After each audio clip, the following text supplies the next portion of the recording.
Russian shelling continues in Ukraine as civilians look to escape.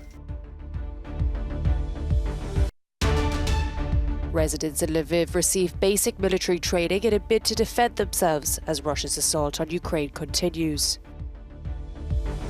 A car kills at least 6 people after it crashes at high speed into carnival goers in southern Belgium. NATO has begun modernising a communist-era airbase in Albania, which will become operational next year.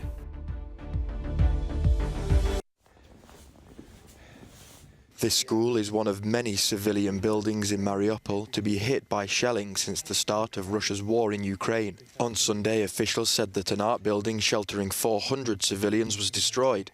Dozens are thought to be buried under the rubble. The search for survivors continued at a marine barracks in the Ukrainian city of Mykolaiv that was destroyed in an apparent Russian rocket attack. The region's governor said the Marines were asleep when the attack happened on Friday. I heard the first explosion, I woke up and took my gun, and then came the most devastating explosion. I will never forget it. It shook everything up. Russia's defense ministry again hailed the success of its newest hypersonic missiles in Ukraine, which it claims destroyed a fuel storage site used by Ukraine's military in the south of the country. From the airspace over Crimea, aviation missile systems with hypersonic aeroballistic missiles destroyed a large storage site for fuels and lubricants of the Ukrainian armed forces near the settlement of Konstantinovka in the Nikolaev region. This base was the main fuel supply source for Ukrainian armoured vehicles in the combat areas in southern Ukraine. Sustained bombing has been reported in the self-proclaimed republics of Donetsk and Luhansk. Russian television reports that Mariupol is now almost under full control of the so-called People's Militia. Food, water and power supplies are low, causing many people to flee the city. Air raid sirens could be heard throughout the Ukrainian capital once again this Sunday, and another residential area was shelled. For now, there are no reports of casualties here, but this is, of course, a signal that the fighting continues to intensify in the outskirts of Kyiv.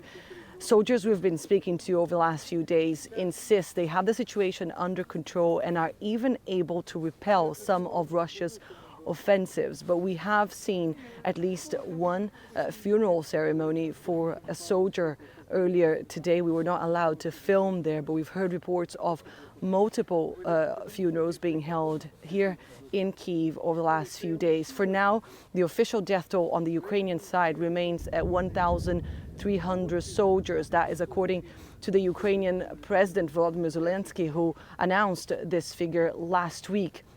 Meanwhile, according to the Ukrainian army, over 14,000 Russian troops have been killed. At a liturgy earlier today, we spoke to a few soldiers who told us they have faith they will win this war.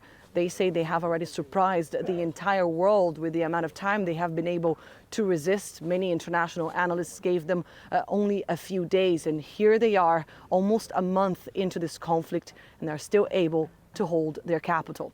Annelies Borges from Kyiv for Euronews. Volunteers in Lviv are teaching civilians how to defend themselves as Russia's assault on Ukraine continues.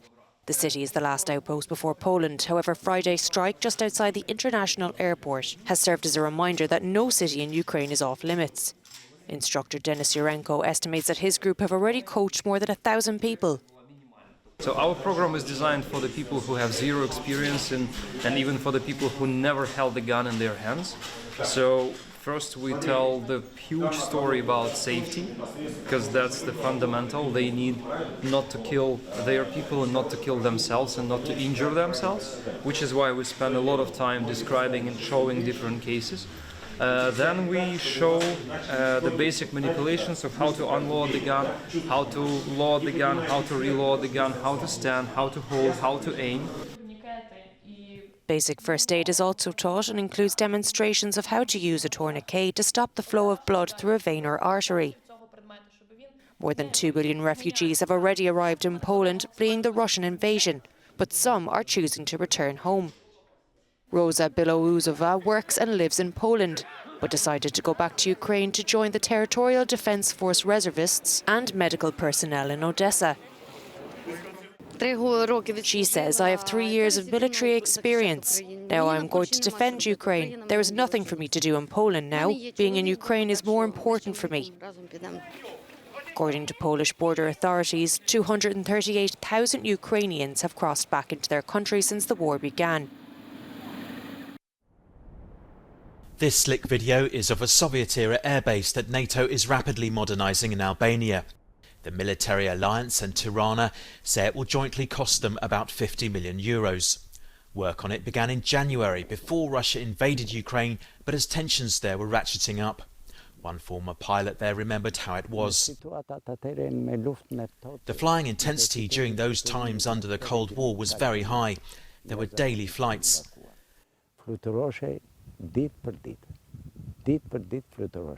And it was in charge until 1962 for the coverage of all the country's airspace by this regiment. That's why the flying intensity was high. The development means there'll be a NATO base in the Western Balkans when it reopens in 2023. It was built in the 1950s using prison labour under the regime of Enver Hoxha, who, despite being communist, resisted joining the USSR.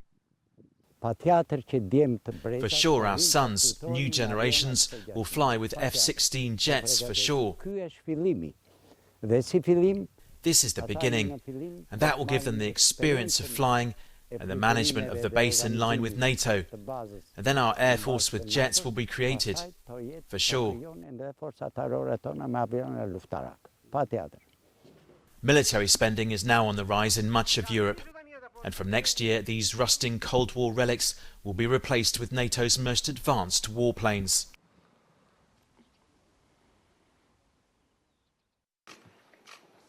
Algeria has recalled its ambassador to Spain after Madrid changed a 42-year-old policy towards its former colony, Western Sahara. Madrid used to be neutral over whether it should gain independence, but now it's sided with Morocco's proposal to give Western Sahara limited autonomy. Algeria, meanwhile, wants it to be independent, and although Spain receives about 40% of its gas from Algeria, its foreign minister hinted last week that working with Morocco to tackle migration was a more important issue. And we face this new period with a determination to jointly address common challenges. In particular, we want to strengthen cooperation in the management of migration flows in the Mediterranean and the Atlantic, acting always in a spirit of full cooperation.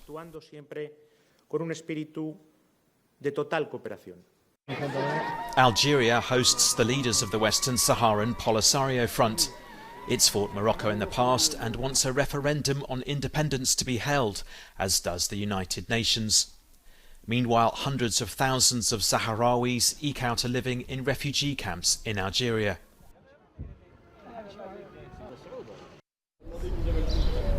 A car has killed at least 6 people after it crashed at high speed into carnival goers in southern Belgium. 10 more people received life-threatening injuries and several dozen were more lightly injured. The crash happened in the small town of Strepi-Brachy. At about 5 o'clock there was a car that passed at more than 100 kilometers an hour and took the whole procession. I woke up at about 5:30. I have a small concussion. It's really like in the movies, people on the ground, blood, ambulances, the police. Really horrible scenes. The prosecutor's office said that there was no reason to suspect terrorism. It said 2 locals in their 30s were arrested at the scene.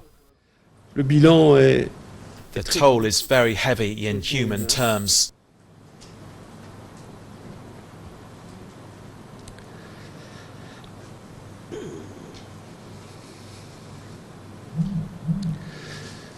Various